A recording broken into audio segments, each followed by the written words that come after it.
জমি সংক্রান্ত বিবাদকে কেন্দ্র করে গ্রামের সালিশি সভা। আর এই সালিশি সভা থেকেই একঘরে করে রাখার নিদান মাতব্বরদের। কারণ সালিশি সভায় উপস্থিত না হওয়ার কারণেই ওই পরিবারকে একঘরে করে রাখা হয়েছে বলে অভিযোগ।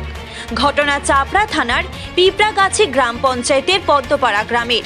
মাতব্বরদের নিদান শুনলে চক্ষু চড়ক গাছ হয়ে যাবে। ওই পরিবারের বাজারে একটি দোকান রয়েছে। অভিযোগ, ওই পরিবারের দোকানে কেউ কোনো মাল কেনাকাটা করলে তার থেকে ৫,০০০ টাকা জরিমানা নেওয়া হবে বলে এমনই জারি করেছে গ্রামের মাতব্বররা। যে ঘটনাকে কেন্দ্র করে এলাকায় রীতিমতো চাঞ্চল্য সৃষ্টি হয়েছে। এই ঘটনায় পরিবারের সদস্যরা আতঙ্কে রয়েছেন। কি ঘটনা ঘটেছে? জমি নিয়ে মামলা চলছে, তাতে আমরা জিতেছি এবং কোর্ট থেকে রায় বাড়ি হয়েছে। ওরা ওই বিরোধী পার্টির যারা জমি পাবে না তারা লোকজন জুটিয়ে এখানকার মেম্বারকে নিয়ে এবং মমিন মোল্লাকে নিয়ে মানে সালিশি সভা বসে এসব কোর্ট ফোর্ট মানেনি, তোদেরকে জমি দিতে হবে, জমি ছাড়তে হবে। তো আমাদের সে কি, জমি আমাদের পাওনা হয়ে গেছে, কোর্ট পরিষ্কার করে দেবে, কোর্ট যা সিদ্ধান্ত নেবে সেটাই আমাদের। সালিশি সভা কারা বসিয়েছে?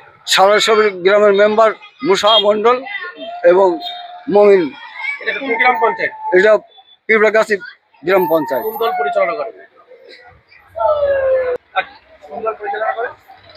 তৃণমূল পঞ্চায়েত প্রধান। আপনার জল বন্ধ করে দিয়েছে বাড়ি?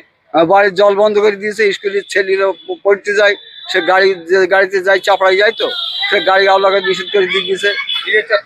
না, নিয়ে যেতে চাইছে না। তারপর প্রাইভেট পড়তে যায়, যে মাস্টার কাছে, সে মাস্টার বললেন পড়াবো না।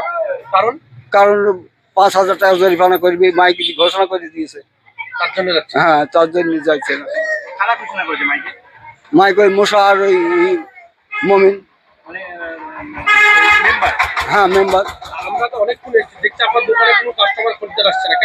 ওই ভয়ে আসছে না।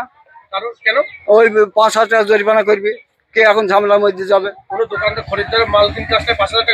হ্যাঁ, জরিমানা করবে, বা আমাদের কাছে কথা বললে জরিমানা করবে, কেউ কথা বলছে না। হ্যাঁ, হ্যাঁ, আমাদের একঘরে করে রাখা হয়েছে। নদিয়া থেকে সুরজিৎ দাসের রিপোর্ট, টিভি নিউজ 10।